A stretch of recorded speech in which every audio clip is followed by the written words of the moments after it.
എല്ലാവർക്കും നമസ്കാരം. ഞാൻ ഷീബ സെയ്ദ്, സൊലേസ് മെഡിക്കെയർ പ്രൈവറ്റ് ലിമിറ്റഡിൻ്റെ CEO ആണ്. ഇന്ന് എന്നോടൊപ്പം ഉള്ളത് കോഴിക്കോട് ആസ്റ്റർ മിംസിലെ ഡിപ്പാർട്ട്മെൻറ്റ് ഓഫ് എമർജൻസി മെഡിസിനിലെ സീനിയർ കൺസൾട്ടൻ്റായ ഡോക്ടർ വേണുഗോപാലാണ്. സർ നമസ്കാരം. നമസ്കാരം. ഇന്ന് നമ്മുടെ നാട്ടിൽ എമർജൻസി ഡിപ്പാർട്ട്മെൻറ്റിൻ്റെ വില എന്താണെന്ന് ആൾക്കാർ അറിഞ്ഞുകൊണ്ടിരിക്കുന്നൊരു കാലയളവാണ്. ആ എമർജൻസി ഡിപ്പാർട്ട്മെൻറ്റിനെ കുറിച്ച് അതിൻ്റെ പ്രവർത്തനങ്ങളെ കുറിച്ച് സാറിനൊന്ന് വിശദീകരിക്കാം. എമർജൻസി ഡിപ്പാർട്ട്മെൻറ്റ് ആളുകൾക്ക് എനിക്ക് തോന്നുന്നു ഒരുപാട് തെറ്റിദ്ധാരണയുള്ള ഒരു മേഖലയാണ് എന്ന് തോന്നുന്നു. കുറച്ച് കാലാകാലങ്ങളായിട്ട് തന്നെ എല്ലാ ഡോക്ടർമാരും എമർജൻസി മാനേജ് ചെയ്യുന്നുണ്ട്. പക്ഷേ ഈ എമർജൻസി മെഡിസിൻ എന്നുള്ള ഒരു ശാസ്ത്ര വിഭാഗം ലോകത്ത് തന്നെ ഇവോൾവ് ചെയ്ത് വന്നിട്ട് ഒരു അരനൂറ്റാണ്ടിലധികം അത്ര ആയിട്ടുള്ളൂ. 50 വർഷം 60 വർഷമായിട്ടുള്ളൂ. നമുക്ക് കേരളത്തെ സംബന്ധിച്ചിടത്തോളം അല്ലെങ്കിൽ ഇന്ത്യയെ സംബന്ധിച്ചിടത്തോളം ഇന്ത്യയിൽ 2009 ജൂലൈയിലാണ് നമ്മൾ national medical council of India അതൊരു സ്പെഷ്യാലിറ്റി ആയിട്ട് അംഗീകരിക്കുന്നത്. പക്ഷേ അതിനു മുമ്പാണെങ്കിലും ആളുകൾ എമർജൻസി മാനേജ് ചെയ്യുന്നുണ്ട്. പക്ഷേ എമർജൻസി മെഡിസിൻ എന്ന് പറയുമ്പോൾ ബേസിക്കലി എല്ലാ ആൾക്കാരും പറയുന്ന കാഷ്വാലിറ്റി എന്ന് പറഞ്ഞുകൊണ്ടിരിക്കുന്ന സാധനം തന്നെയാണ്. പക്ഷേ അതൊരു മിസ്നോമറാണ് ശരിക്കും. ഈ കാഷ്വാലിറ്റി എന്ന് പറയുമ്പോൾ യൂഷ്വലി നമ്മൾ എന്താ പറയുക, വളരെ എന്തെങ്കിലും ഒരു കാര്യം അതൊരു കാഷ്വാലിറ്റി ആയി എന്ന് പറയില്ല, വളരെ മോശമായിട്ട് ചെയ്യുന്ന കാര്യങ്ങൾ, അതല്ലെങ്കിൽ ചിലപ്പോൾ ഒരു കാഷ്വാലിറ്റീനെ നമ്മൾ അങ്ങോട്ട് കൊടുത്തിട്ടുണ്ടെന്ന് പറയും. എന്നുവെച്ചാൽ ഒരു അപകടത്തിൽപ്പെട്ട ഒരാളെ ഇങ്ങനെയൊക്കെ വിളിക്കുന്നത്. അപ്പോൾ എനിക്ക് തോന്നുന്നു അതിനേക്കാൾ ഉപരിയായിട്ട് വളരെ സ്ട്രെസ്ഫുള്ളായിട്ട് നമ്മളൊരു ബോർഡറിൽ, നമ്മളുടെ അതിർത്തിയിൽ ഒരു പട്ടാളക്കാർ എങ്ങനെ ശത്രു സൈന്യത്തിനെ നേരിടുന്നു അതേ ജാഗ്രതയോടെയും തീവ്രതയോടുമാണ് ഇവിടെ നമ്മൾ വർക്ക് ചെയ്യുന്നത്, എമർജൻസി വർക്ക് ചെയ്യുന്നത്. എന്ന് വെച്ചാൽ നമ്മളടുത്ത് മറ്റൊരു പട്ടാളക്കാരും തോക്കൊക്കെ ഉണ്ടാവും, ഇവിടെ അതില്ല. പക്ഷെ അസുഖങ്ങളുടെ ഒരു പല പല രീതിയിലുള്ള ഗ്രനേഡുകളും ഗണ്ണുകളും പീരങ്കികളൊക്കെ നമ്മളെ കയറി വരുമ്പോൾ അതിനെ നമ്മൾ വളരെ ശാസ്ത്രീയമായിട്ട്, അല്ലെങ്കിൽ ഒരു പട്ടാളക്കാർ അല്ലെങ്കിൽ അതിലുള്ള ക്യാപ്റ്റനും അതിലുള്ള ആളുകളൊക്കെ ഇത് നേരിടുന്ന അതേ ചാരുതയോട് കൂടിയിട്ട് ഈ അസുഖങ്ങളെ ചിട്ടവട്ടത്തോടുകൂടി നേരിട്ട് തോൽപ്പിച്ച് നമുക്ക് ജീവൻ വീണ്ടെടുക്കുന്ന ഒരു പ്രോസസ്സ് നടക്കുന്ന ഒരു സ്ഥലം, അത് ആണ് എമർജൻസി മെഡിസിൻ. അപ്പോൾ തീർച്ചയായിട്ടും ഞാൻ നേരത്തെ പറഞ്ഞ ഒരു എമർജൻസി ഇന്ത്യയിൽ തന്നെ ഒരു എമർജൻസി ഡിപ്പാർട്ട്മെന്റും ചെയ്യാത്ത അത്രയും കാര്യങ്ങളാണ് ആസ്റ്റർ മിംസിലെ എമർജൻസി ഡിപ്പാർട്ട്മെന്റ് ഈ കോവിഡിൽ സെക്കൻഡ് വേവിൽ ചെയ്തിട്ടുള്ളത്. സാറിന് അതിൻ്റെ എക്സ്പീരിയൻസിനെ കുറിച്ചൊന്ന് ഷെയർ ചെയ്യുമോ? ഈ കോവിഡ് സെക്കൻഡ് വേവ് എന്ന് പറഞ്ഞാൽ എക്സാക്ട്ലി ഞാൻ ഈ നേരത്തെ പറഞ്ഞ ഒരു യുദ്ധ സമാനമായ ഒരു ചുറ്റുപാടായിരുന്നു. കാരണം ഏപ്രിൽ തുടങ്ങി, ഏപ്രിൽ ഒരു 15 വിഷു ഒക്കെ അങ്ങോട്ട് കഴിഞ്ഞോട് കൂടിയിട്ട് ആണ് ഈ വേവ് വരുന്നത്. ഈ വേവ് വരുമ്പോൾ ഞാൻ ഇതിലും മാത്രമല്ല, ഇപ്പം നമ്മളുടെ ഈ ഇതുണ്ടായല്ലോ പ്ലെയിൻ ആക്സിഡൻറ്റ് ഒക്കെ ഉണ്ടായിരുന്നു. ഞാൻ 49 പേഷ്യൻസിനെ എനിക്ക് ഇവിടെ ഡീൽ ചെയ്തിട്ടായിരുന്നു നമ്മുടെ എമർജൻസി ഡിപ്പാർട്ട്മെന്റ്. കരിപ്പൂർ പ്ലെയിൻ. അപ്പോൾ ഓളോണെ സഡൻ ഇത് വരും. അന്നും കോവിഡ് ഉണ്ട്. അത് നമ്മൾ ഇത് ചെയ്യുമ്പോൾ ഈ ഇന്ത്യയിലെ ലോകത്തിൽ ആരും കോവിഡ് രോഗികളെ സംശയിക്കുന്നവരെ 10-49 ആൾക്കാർ വരെയാണ് അത് അന്നത്തത്. അപ്പോൾ അത് ചെയ്യുമ്പോൾ പോലും വേറൊരു എക്സ്പീരിയൻസ് ആയിരുന്നു. കാരണം നമ്മൾ എല്ലാവരും PPE ഒക്കെ ഇട്ട് രോഗികളെ കാണുന്നു. അപ്പോൾ PPE ഒക്കെ ഇട്ട് ചെയ്യുമ്പോൾ നമ്മുടെ പെർസെപ്ഷൻ കംപ്ലീറ്റ് മാറിപ്പോവാണ്.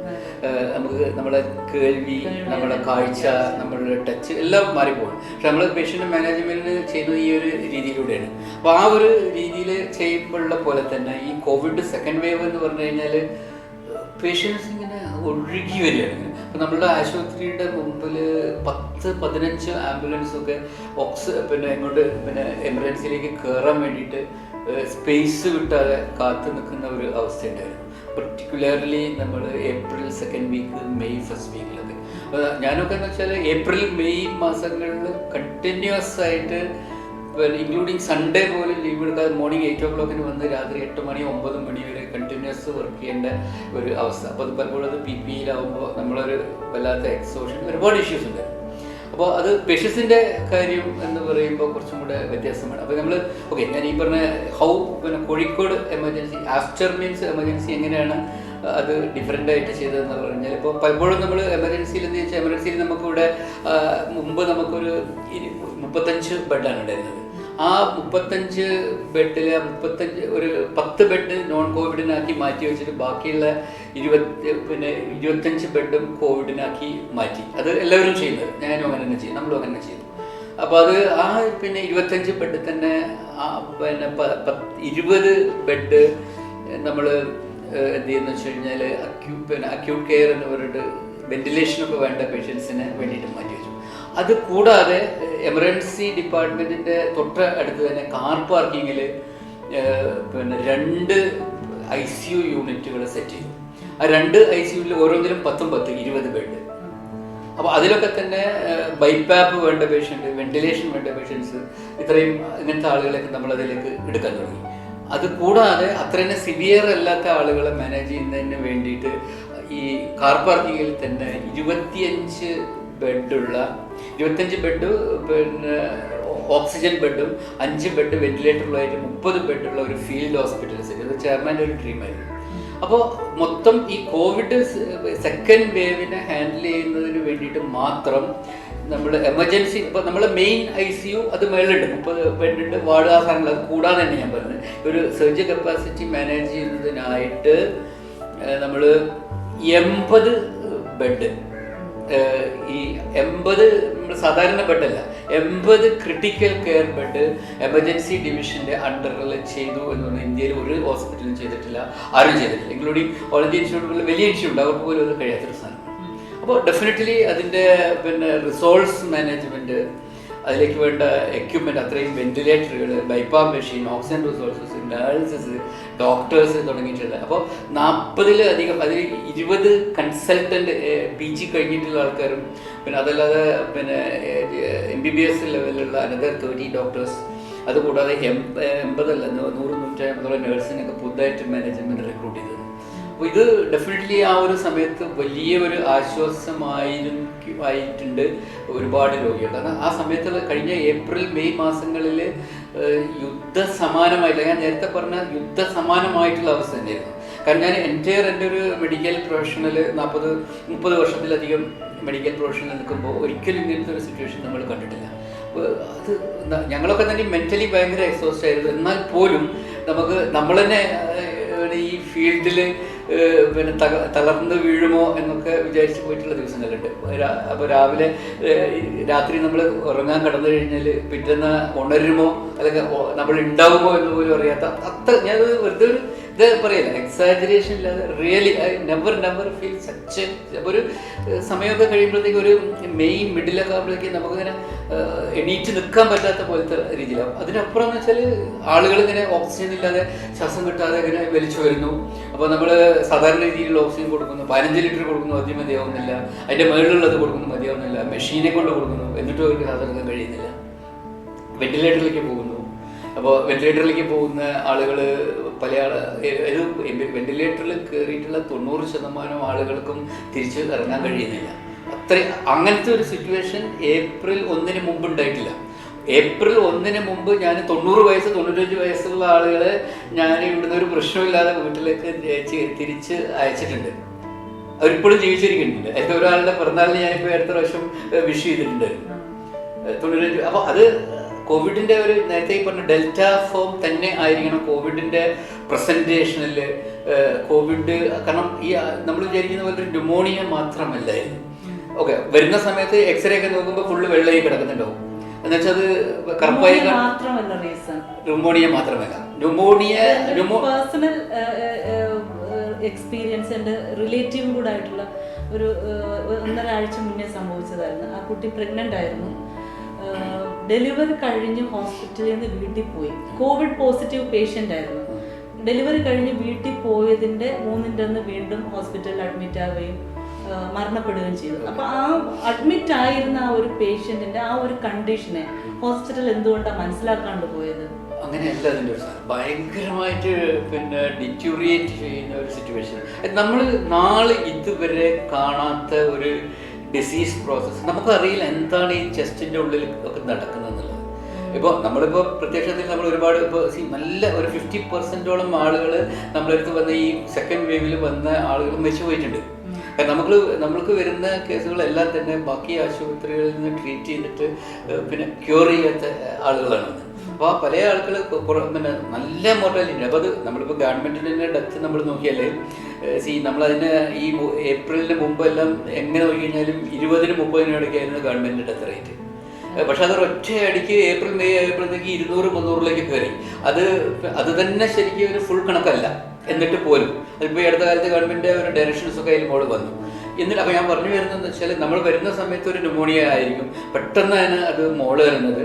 ആ ന്യൂമോണിയ മോള് കയറിയിട്ട് കംപ്ലീറ്റ് ലങ്സിനെ കംപ്ലീറ്റ് അതിൽ നീർവീഴ്ച വന്ന് വെള്ളയായിട്ട് മാറിയിട്ട് ഈവൻ വെന്റിലേറ്റർ കൊടുത്ത പോലും വെന്റിലേറ്ററിൽ പോലും അവർക്ക് സർവൈവ് ചെയ്യാൻ പറ്റാത്ത, അവൻ നിങ്ങളെ ചെറുപ്പക്കാരായിട്ടുള്ള ആൾക്കാർക്ക് പോലും അത് ഓവർകം ചെയ്യാൻ പറ്റാത്ത ഒരു അത്രയും ഭീകരമായിട്ടുള്ള ഒരു അവസ്ഥയായിരുന്നു അതിന്. അത് കൂടാതെ ഇത് നമ്മൾ പൊതുവേ നമ്മളിപ്പോൾ ടി വിയിലും അവയർനെസ്സിലൊക്കെ നമ്മൾ കേൾക്കുന്നത് ഇതാണ്, ന്യൂമോണിയ കോവിഡ് വന്നാലും ന്യൂമോണിയ വന്ന് മരിച്ചു, ഓക്സിജൻ കുറഞ്ഞാണ്. അതിനും അപ്പുറം അതിനേക്കാളും ഭീകരമായിട്ട് ഒരുപാട് സാധനങ്ങൾ കാണേണ്ടി വരുന്നുണ്ട്. അതിലൊക്കെ ചില ആൾക്കാർ വരുന്നത് കാലിന് വേദനയായിട്ടായിരിക്കും. അപ്പോൾ ഇതിൽ തന്നെ ഒരു പിന്നെ 30 വയസ്സൊക്കെ ഉള്ള ഒരു ഫുട്ബോൾ പ്ലെയർ 2 കാലും പോകുന്ന അവസ്ഥയിലേക്ക് വരും. അതെന്നുവെച്ചാൽ ഈ രക്തം നമ്മളുടെ രക്തക്കുഴലുകളിൽ അത് ആർട്ടറിയിലും വെയിൻസിലും, അതായത് നമ്മൾ സിരകളിലും ധമനികളിലും ഒരുപോലെ രക്തം ഉറഞ്ഞുകൂടുകയാണ്. കട്ടപ്പിടിച്ച് ഉറഞ്ഞു കൂടിയിട്ട് ആ രക്തക്കുഴലുകൾ പൂർണ്ണമായിട്ട് അടഞ്ഞു പോവുകയാണ്. അപ്പോൾ ആ രീതിയിൽ നമുക്ക് നമ്മളെ കാലുകളിലേക്ക്, നമ്മളെ വയറിൻ്റെ ഉള്ളിലുള്ള രക്തക്കുഴലുകൾ, നമ്മളുടെ പിന്നെ ഹാർട്ടിലേക്ക് പോകുന്ന രക്തക്കുഴൽ അടയുമ്പോൾ അവർക്ക് ഹാർട്ട് അറ്റാക്ക് ആയിട്ട് വരുന്നു. ബ്രെയിനിലേക്ക് പോകുന്ന രക്തക്കുഴൽ അത് സ്ട്രോക്കായിട്ട് വരുന്നു. ഒരു സൈഡിൽ ബ്രെയിനിലേക്കുള്ള രക്തക്കുഴൽ അടഞ്ഞു പോകുമ്പോൾ വേറൊരു സ്ഥലത്ത് രക്തക്കുഴൽ പൊട്ടിയിട്ട് ബ്ലീഡ് ചെയ്യുക. അതിനേക്കാളും വലിയൊരു വിഷയം എന്ന് വെച്ചാൽ ഒരു 60-70% ആളുകൾക്കും ഈ നമ്മളുടെ ശ്വാസകോശത്തിലേക്ക് പോകുന്ന രക്തക്കുഴലുകളിൽ ഈ രക്തം കട്ട പിടിച്ചിട്ട് അവരെ ശ്വാസം മുട്ട് അധികരിക്കുക ഇങ്ങനെയുള്ള. അപ്പോൾ അതെല്ലാം നമുക്ക് അറിയില്ല. പിന്നെ അതുപോലെ അപ്പോൾ ഈ ബ്ലഡിലൊക്കെ വരുന്ന ഈ സെക്കൻഡ് വേവിൽ വന്നിട്ടുള്ള 80-90% ആളുകൾക്കും ഈ രക്തം കട്ട പിടിക്കുന്ന ഒരു അവസ്ഥയുണ്ടായിരുന്നു. കണിശമായ 90% ആളുകളും എല്ലാവർക്കും ഡയബറ്റീസ് ഉണ്ട്. അതിഭീകരമായിട്ടുള്ള ഡയബറ്റീസ് 400-500 പോകുന്നു. ഡയബറ്റിക് പേഷ്യന്റ് അല്ലാത്തവരുടെയും ബ്ലഡ് ഷുഗർ കൂടുകയാണ്. അതാണ്. അപ്പോൾ ഈ കോവിഡിന്റെ ഒരു പെർസ്പെക്റ്റീവിൽ നമ്മൾ നോക്കുമ്പോൾ 4 കാര്യം കൊണ്ട് കോവിഡ് ഡയബറ്റീസ് ഇല്ലാത്തവനും ഡയബറ്റീസ് വരുന്നു. അതിൽ ഒന്നാമത്തെ കാര്യം എന്താ വെച്ചാൽ നമ്മളറിയാലോ, ഡയബറ്റീസ് ഉണ്ടാകാനുള്ള കാരണം നമ്മളുടെ ഈ പാൻക്രിയാസ് എന്ന് പറയുന്ന ഗ്രന്ഥിയുടെ പ്രവർത്തനത്തിൽ അവിടുന്നാണ് ഇൻസുലിൻ വരുന്നത്. അപ്പോൾ കോവിഡ് തന്നെ ഈ പാൻക്രിയാസിനെ ബാധിക്കുന്നു എന്ന് സ്റ്റഡികൾ വന്നിട്ടുണ്ട്. അതേപോലെ നമ്മൾ ശരീരത്തിൽ ഉണ്ടാകുന്ന ഷുഗർ ഈ ഗ്ലൂക്കോസ് എല്ലാം യൂട്ടിലൈസ് ചെയ്യപ്പെടുന്നത് നമ്മളുടെ മസിലുകളിലും ഒക്കെയാണ്. ഇപ്പോൾ കോവിഡ് രോഗിയാകുമ്പോഴത്തേക്ക് അവരുടെ ആ ഗ്ലൂക്കോസിൻ്റെ യൂട്ടിലൈസേഷൻ കുറയുകയും ബ്ലഡിൽ അത് റിഫ്ലക്റ്റ് ചെയ്യും. പിന്നെ മൂന്നാമത്തെ ഒരു റീസൺ എന്ന് പറയുന്നത് ഞാൻ നേരത്തെ പറഞ്ഞില്ല, ബ്ലഡ് കട്ടപ്പിടിക്കുന്ന അവസ്ഥ. ഈ ബ്ലഡ് കട്ടപ്പിടിക്കുന്ന സ്വാഭാവികമായും കട്ടപ്പിടിക്കില്ല, ശരീരത്തിൽ എല്ലാം തന്നെ ശരീരത്തിൻ്റെ ഓരോ അണുവിലും ഒരു പ്രത്യേക തരം ഇമ്മ്യൂൺ റിയാക്ഷൻ ഉണ്ടായിട്ട് നമ്മളതിന് സൈറ്റോകൈൻ സ്റ്റോം എന്ന് പറയും. സ്റ്റോം തന്നെ പറയുന്നത് പിന്നെ സെല്ലിലൊക്കെ ഉണ്ടാകുന്ന ഒരുപാട് കെമിക്കൽസ് ബോഡിയിൽ റിലീസ് ചെയ്യുന്ന ഒരു കൊടുങ്കാറ്റ് ശരീരത്തിൽ ഉണ്ടാക്കുകയാണ്. അപ്പോൾ ഇതുണ്ടാകുമ്പോൾ അത് ഡയബറ്റീസ് ഉണ്ടാക്കും. പിന്നെ അത് കൂടാതെ നമ്മൾ കോവിഡിന് പല ചികിത്സകളും ആളുകൾ പറയുന്നുണ്ട്. പിന്നെ ഒരു 100,000 ചികിത്സകൾ പറയുന്നുണ്ട്. അപ്പോൾ അതിൽ പറയുന്ന ഈ ആളുകളൊക്കെ പറയുന്ന റാംഡിസിവിർ പോലുള്ള മരുന്ന് പോലും പ്രത്യേകിച്ച് അതിനെ കൊണ്ട് യാതൊരു ഗുണമില്ല. പക്ഷെ ആകെ ഗുണമുള്ള 2 മരുന്നുകൾ മാത്രമാണ് ലോകാരോഗ്യ സംഘടനയും നമ്മളുടെ ICMRും അതുപോലുള്ള ആൾക്കാരും പിന്നെ എല്ലാ എക്സ്പേർട്ട് കമ്മിറ്റിയും അംഗീകരിച്ച 2 ഡ്രഗിൽ ഒന്ന് സ്റ്റിറോയിഡാണ്, 2 പിന്നെ ബ്ലഡ് കട്ടപ്പിടിക്കാതിരിക്കാൻ കൊടുക്കുന്ന ആൻറ്റികോയാഗുലൻ്റാണ്. അപ്പോൾ ഈ സ്റ്റിറോയിഡ് മരുന്ന് കൊടുത്തു കഴിഞ്ഞാൽ നാച്ചുറലി ഷുഗർ ഉണ്ടാവും. അപ്പോൾ പിന്നെ ഷുഗർ എന്ന് പറയുന്നത് അതിന് വേറൊരു സാധനം എന്ന് വെച്ചാൽ ഷുഗർ ഉണ്ടായി കഴിഞ്ഞാൽ കോവിഡിന് ഭയങ്കര ദോഷമാണ്. ഷുഗറുള്ള ആൾക്കാരുടെ ശരീരത്തിൽ പിന്നെ അവ നന്നായിട്ട് ഉഷാറായി. പിന്നെ 2 ഷുഗർ ഉള്ള ആളാണ് വിചാരിക്കുക, അവരുടെ ഈ ഇമ്മ്യൂൺ പ്രോസസ്സ് ഉണ്ടല്ലോ, നമ്മളെ രോഗത്തിനെ പ്രതിരോധിക്കാനുള്ള ശക്തി ഭയങ്കരമായിട്ട് കുറവായിരിക്കും. അപ്പോൾ എന്ത് പറ്റുമെന്ന് വെച്ച് കഴിഞ്ഞാൽ കോവിഡ് കയറിയാൽ ഇറങ്ങില്ല. അപ്പോൾ അതർവൈസ് പിന്നെ അത് മാത്രമല്ല, 2ാം വേവിൻ്റെ മുമ്പ് ഉള്ള കേസുകളിലൊക്കെ എന്തായിരുന്നു സ്ഥിതി എന്ന് വെച്ചാൽ നമുക്കൊരു 10 ദിവസം കൊണ്ട് കോവിഡ് പോസിറ്റീവ് ആയി കഴിഞ്ഞാൽ എങ്ങനെ പോയി കഴിഞ്ഞാലും 10 ദിവസം കൊണ്ട് ആൾക്കാർ നെഗറ്റീവായിട്ട് 10-15 ദിവസത്തിനുള്ള പ്രശ്നമില്ലാതെ വീട്ടിൽ പോകാറുണ്ട്. മാത്രമല്ല ഒരു നെഗറ്റീവ് ആയതിനു ശേഷം ഇപ്പോൾ കൂടുതൽ പേഷ്യൻസ് ക്രിട്ടിക്കൽ സ്റ്റേജിലേക്ക് പോകുന്നുണ്ടല്ലോ. അപ്പോൾ ആ നെഗറ്റീവ് ആയ ഒരു പേഷ്യൻ്റ് എത്ര കാലം വരെ ആയിരിക്കും അവരുടെ ആ ഒരു ക്രിട്ടിക്കൽ ആ ഒരു സ്റ്റേജ് എന്ന് പറയുന്നത്? 1 മാസം കഴിഞ്ഞാൽ 2 മാസം കഴിഞ്ഞാൽ അവർ സേഫ് ആണ് എന്ന് കരുതാൻ പറ്റും? ഇപ്പോഴത്തെ നമ്മളൊരു അനുഭവം പറയുമ്പോൾ അങ്ങനെ പറയാൻ കഴിയില്ല. ഒന്നാമത്തെ സാധനം എന്ന് വെച്ചാൽ ഈ കോവിഡ് ഉള്ള ആളുകൾക്ക് വരുന്നവർ, ഞാൻ നേരത്തെ പറഞ്ഞ ന്യൂമോണിയ ഉണ്ടാവുമെന്ന് പറഞ്ഞല്ലോ. ബേസിക്കലി ഈ ന്യൂമോണിയ എന്നൊക്കെ പറയുമ്പോൾ എല്ലാ പ്രേക്ഷകർക്കും വേണ്ടിയിട്ട് ഞാൻ പറയാം, ഈ ന്യൂമോണിയ എന്ന് പറഞ്ഞാൽ സാധാരണക്കാർ മനസ്സിലാക്കേണ്ടത്, നമ്മൾ ഈ ശ്വാസകോശത്തിന് നമ്മളിങ്ങനെ സിനിമക്കാരൊക്കെ പറയുന്നത് ശ്വാസകോശം സ്പോഞ്ച് പോലെയാണ്. അപ്പോൾ ഈ സ്പോഞ്ച് അങ്ങനെ തന്നെ നമ്മൾ കണക്കാക്കുക, നമ്മളെ ശ്വാസകോശം ഒരു സ്പോഞ്ചാണ്. അപ്പോൾ ഈ ഒരു സ്പോഞ്ചിനെ നമ്മൾ കുറച്ച് ചളിവെള്ളത്തിലിട്ട് വയ്ക്കുക. അപ്പോൾ എന്താ വെച്ചാൽ ആ ചളിവെള്ളം മുഴുവനെ ലങ്ങിലേക്ക് ഈ സ്പോഞ്ചിലേക്ക് കയറും. അത് തന്നെയാണ് ന്യൂമോണിയ എന്ന് പറയുന്നത്. നമ്മൾ ഈ ലങ്ങിനെ ഒരു സ്പോഞ്ചായിട്ട് ഈ ലങ്സിൻ്റെ ഉള്ളിലേക്ക് കുറേ ഈ ചളിവെള്ളത്തിൽ എന്ന് പറഞ്ഞാൽ കോവിഡ് വന്നിട്ട് കോവിഡിൻ്റെ ചളിയും ബാക്ടീരിയ എല്ലാം കൂടെ കൂടിയിട്ടുള്ള സാധനങ്ങൾ കയറുമ്പോൾ അതാണ് ന്യൂമോണിയ. അപ്പോൾ ലങ് എന്ത് പറ്റുമെന്ന് വെച്ചാൽ ഇങ്ങനെ സ്പോഞ്ചിന് വന്ന ചളിവെള്ളം കയറിയ സ്പോഞ്ചിനെ പോലെ തന്നെ ഇങ്ങനെ കട്ടിയേരുകൾ. ഈ ഒരു ന്യൂമോണിയ എന്താ വെച്ചാൽ നമ്മൾ മരുന്ന് കൊടുക്കുമ്പോൾ 3-4 ദിവസം കൊണ്ട് അല്ലെങ്കിൽ ഒരാഴ്ച കൊണ്ട് മാറും. അത് മാറിക്കഴിഞ്ഞാൽ ബാക്കിയുള്ള സാധാരണ അസുഖങ്ങളിലൊക്കെ എന്ത് പറ്റും, ലങ് പൂർവ്വസ്ഥിതിയിലേക്ക് വന്ന് പഴയ പോലെ ആവും. പക്ഷേ ഈ കോവിഡിൻ്റെ കാര്യത്തിൽ അത് പൂർവ്വസ്ഥിതിയിലേക്ക് വരാതെ ഈ ചളി ഇറങ്ങിയത് ചളി പോവാതെ ചളി അവിടെ തന്നെ കെട്ടി നിന്ന് ആ ലങ്ങിൻ്റെ കൺസിസ്റ്റൻസി അങ്ങ് മാറും. എൻ്റെ ആ ഒരു സ്പോഞ്ചിനെസ് മാറിയിട്ട് എന്താ പറയുക ചകിരി പോലെ, പക്ക ചകിരി പോലെ. അപ്പോൾ ഈ ഒരു ചകിരി പോലെ ആകുന്ന ഈ ഒരു ലങ്ങിന് ബാക്കിയുള്ള നോർമലായിട്ടുള്ള ശ്വാസകോശത്തിനെ പോലുള്ള ഇമ്മ്യൂണിറ്റി ഇല്ല. അപ്പോൾ ഒരു ബാക്ടീരിയ വെറുതെ ഇങ്ങനെ അടുത്തുകൂടെ പോകുമ്പോഴത്തേക്കിന് അവന് വീണ്ടും ന്യൂമോണിയ കിട്ടും, അല്ലെങ്കിൽ ശരീരത്തിൽ അണുക്കൾ കയറിയിട്ട് സെപ്സിസ് ആവും. 1. 2, ഈ ചകിരിയായിട്ട് മാറിയിട്ടുള്ള ലങ് എന്നെ നമ്മൾ പറയുന്നത് ഫൈബ്രോസിസ് എന്ന് പറയും.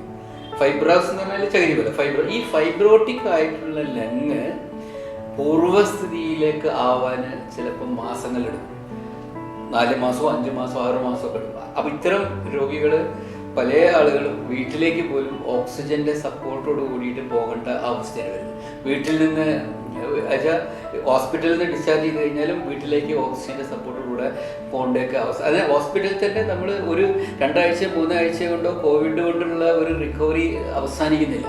അപ്പോൾ ഇത്രയും ഇപ്പോൾ ഇല്ലെങ്കിൽ നമ്മൾ CT സ്കാനൊക്കെ എടുക്കുമ്പോൾ എക്സ്റേ പോലെ തന്നെ CT സ്കാനൊക്കെ എടുത്തിട്ടാണ് നമ്മളത് മനസ്സിലാക്കുന്നത് എത്ര. അപ്പോൾ CT സ്കാൻ അവർ സ്കോർ ചെയ്യും. സ്കോർ ചെയ്യുന്ന വെച്ചാൽ ലങ്സിനെ ഒരു 25 ഭാഗമാക്കിയിട്ട് അതിലെത്ര ഭാഗം കോവിഡ് ബാധിച്ചു എന്നുള്ളതിൽ റേഡിയോളജി നമുക്ക് റിപ്പോർട്ട് ചെയ്യാറുണ്ട്. അപ്പോൾ നമ്മൾ ഈ സെക്കൻഡ് വേവിൻ്റെ സമയത്ത് മെജോറിറ്റി എന്ന് പറഞ്ഞാൽ 70-80% ആളുകൾക്കും ഈ CTയുടെ സ്കോർ 25 ഭാഗത്തിൽ 20 ഭാഗത്തിന് എഫക്റ്റ് ചെയ്യുന്നുണ്ട്. പല ആൾക്കാർക്കും 25 ഔട്ട് ഓഫ് 25 ആണ്. ആൾമോസ്റ്റ് 100%, അതായത് 80-100% ഓഫ് ദ ലങ് ഇൻവോൾവ് ചെയ്തിട്ടുള്ള ഒരു അവസ്ഥാവിശേഷം. അപ്പോൾ ഇങ്ങനെയുള്ള ആളുകൾ ഇപ്പോൾ വെന്റിലേറ്ററിൽ നിന്ന് ഇറങ്ങിയാലോ അല്ലെങ്കിൽ ബൈപ്പാപ്പിൽ നിന്നൊക്കെ ഇറങ്ങിയാലും പിന്നെയും വാർഡിന്ന് ഒരു മാസത്തിൻ്റെ ഉള്ളിലൊക്കെ വീണ്ടും മോശമാകുന്നു.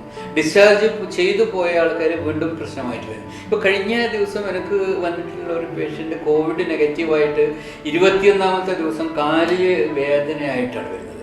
കാലിൽ വേദനയായിട്ട് വരുന്ന സമയത്ത് കാലിലേക്ക് പോകുന്ന രക്തക്കുഴൽ കംപ്ലീറ്റ് അടഞ്ഞിരിക്കുകയാണ്. അതായത് കോവിഡ് മാറി എല്ലാം കോവിഡ് നെഗറ്റീവായിട്ട് 3 ആഴ്ച കഴിഞ്ഞിട്ടാണ് ഈ അവസ്ഥാവിശേഷമായിട്ട് വരുന്നത്. അപ്പോൾ നമ്മൾ വിചാരിക്കുന്ന ഈ കോവിഡ് എന്ന് പറയുന്നത് അല്ലെങ്കിൽ കൊറോണ വൈറസ് എന്ന് പറയുന്നത് നമ്മൾ ഈ നത്തോലി ചെറിയ മീനല്ല എന്ന് പറയുന്ന പോലെ ഇതൊരു നിസ്സാര വൈറസ് അല്ല. നമ്മളിങ്ങനെ ഒരാളെ കണ്ടില്ലായിരുന്നു. അപ്പോൾ വാക്സിനേഷൻ ഇപ്പോഴും ആൾക്കാർക്ക് വാക്സിനേഷൻ കൊണ്ട് എന്താ ഉപയോഗം, ഞാൻ എടുത്തില്ല എന്നൊക്കെ പലരും പറയുന്നത് കേട്ടിട്ടുണ്ട്. ആ വാക്സിനേഷൻ എത്രത്തോളം പ്രയോജനം ചെയ്യും നമ്മുടെ കോവിഡിനെ ഇപ്പോഴത്തെ ഒരു സ്ഥിതിയിൽ നമ്മൾ വാക്സിൻ എടുത്തിട്ടില്ലെങ്കിൽ നമ്മൾ ഇനിയും ഒരു 2-3 വർഷത്തേക്ക് അല്ലെങ്കിൽ എത്ര കാലത്തേക്ക് ഈ കോവിഡ് നിൽക്കുന്നറിയില്ല. അപ്പോൾ നമ്മൾ വിദേശ രാജ്യങ്ങളിലൊക്കെ ആൾക്കാർ പലയിടത്തും മാസ്ക് വരെ മാറ്റിയിട്ടുള്ളതൊക്കെ ഉണ്ട്. അതായത് 100% വാക്സിനേഷൻ പോയതുകൊണ്ടാണത്. അപ്പോൾ വാക്സിനെ പറ്റി സംബന്ധിച്ച് വരുമ്പോൾ ആൾക്കാർക്ക് ഒരുപാട് ഇതുണ്ട്. അപ്പോൾ പല ആൾക്കാർക്ക് പിന്നെ ഈ ഹാർട്ട് അറ്റാക്കും പ്രമേയമൊക്കെ ഉണ്ടെങ്കിൽ എടുക്കാൻ പറ്റും. കുറെ ഇന്നും കൂടി ആൾക്കാർ സാറേ എനിക്ക് പ്രമേയമുണ്ട്, പിന്നെ ഒരു ഹാർട്ടിന് മരുന്നോ കഴിഞ്ഞാൽ പലതരത്തിലുള്ള തെറ്റിദ്ധാരണകൾ സമൂഹത്തിന്റെ ഇടയിൽ ഇപ്പോഴും ഉണ്ട്. വാക്സിനേഷൻ എടുക്കാൻ മടിക്കുന്ന ആൾക്കാർ ഒരുപാട് പേരുണ്ട്. അവർക്ക് വേണ്ടിയിട്ടാണ് ഞാൻ സാറിനോട്. അപ്പൊ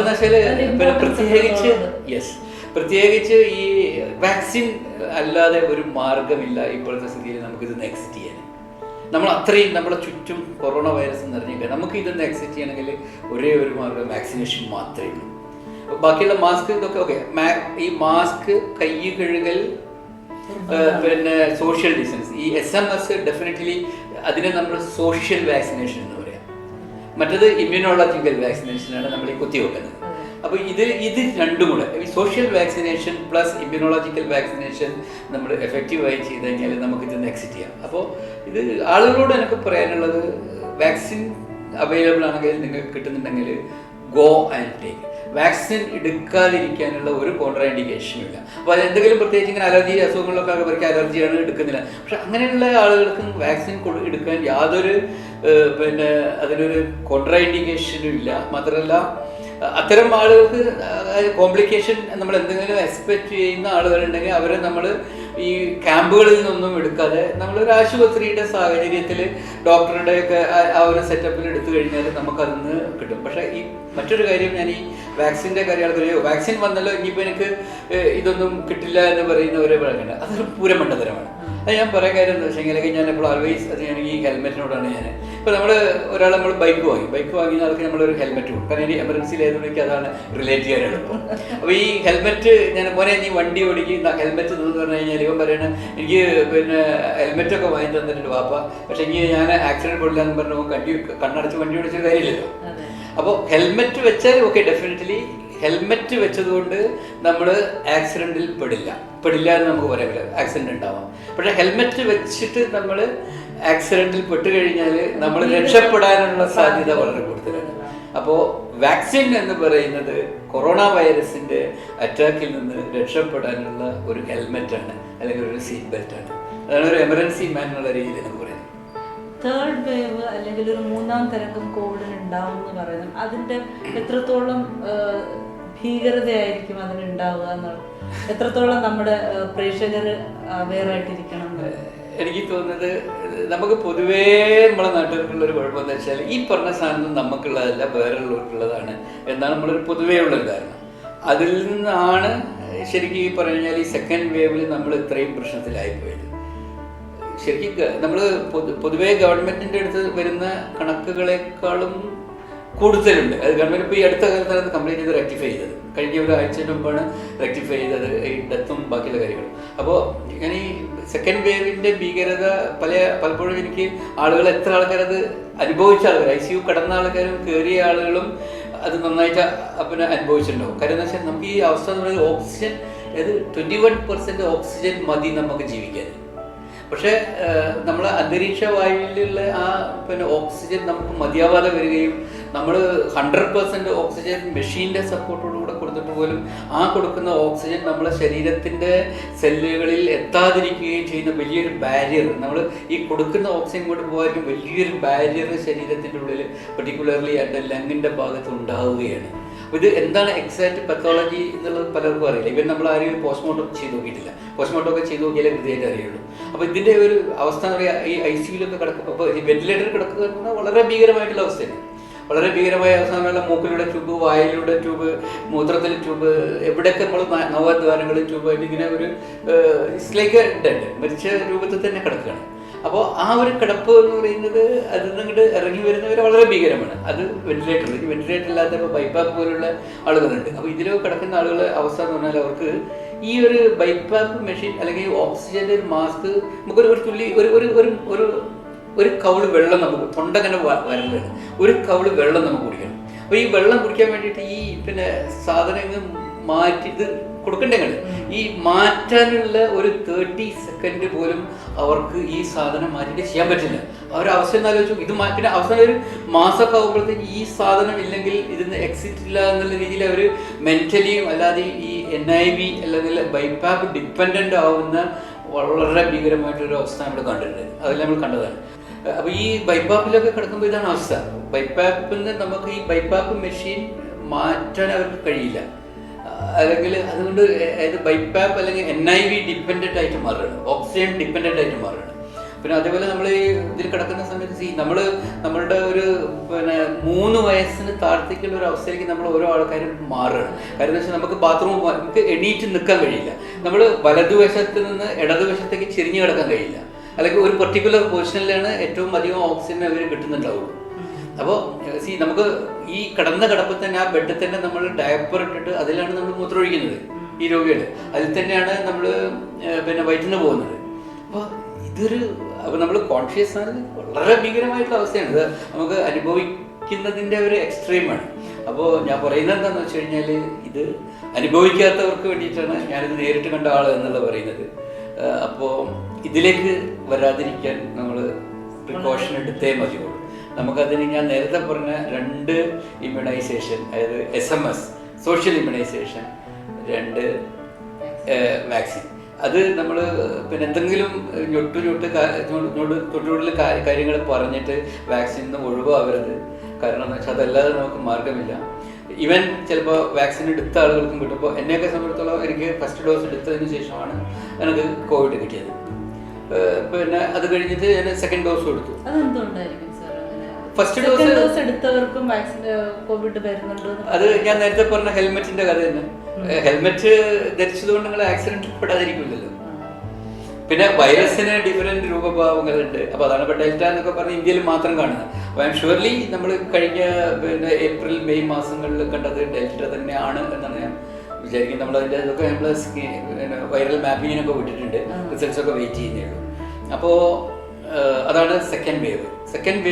ഇത്രയും ഭീകരമെങ്കിൽ എന്തായിരിക്കും തേർഡ് വേവ് നമുക്ക് ആലോചിക്കാം. അപ്പോൾ അവിടെ നമ്മൾ ഇപ്പോൾ സെക്കൻഡ് വേവിനെ പറ്റി ഒരു കാര്യം കൂടെ, നമ്മൾ കേരളക്കാരെന്ന് വെച്ചാൽ നമ്മൾ 3 കോടി ആൾക്കാരെന്ന് പറഞ്ഞാൽ 3.4 കോടി ആൾക്കാർ ഇങ്ങനെ തിങ്ങി പാർക്കുന്ന ആൾക്കാരാണ്. അപ്പം നമ്മൾ ഈ 3 കോടി ആൾക്കാരിലെ മെച്ചോറിറ്റി 70-80% ആളുകൾക്കും എന്തെങ്കിലും രീതിയിലുള്ള ജീവിതശൈലി രോഗങ്ങളുള്ള ആൾക്കാരാണ്.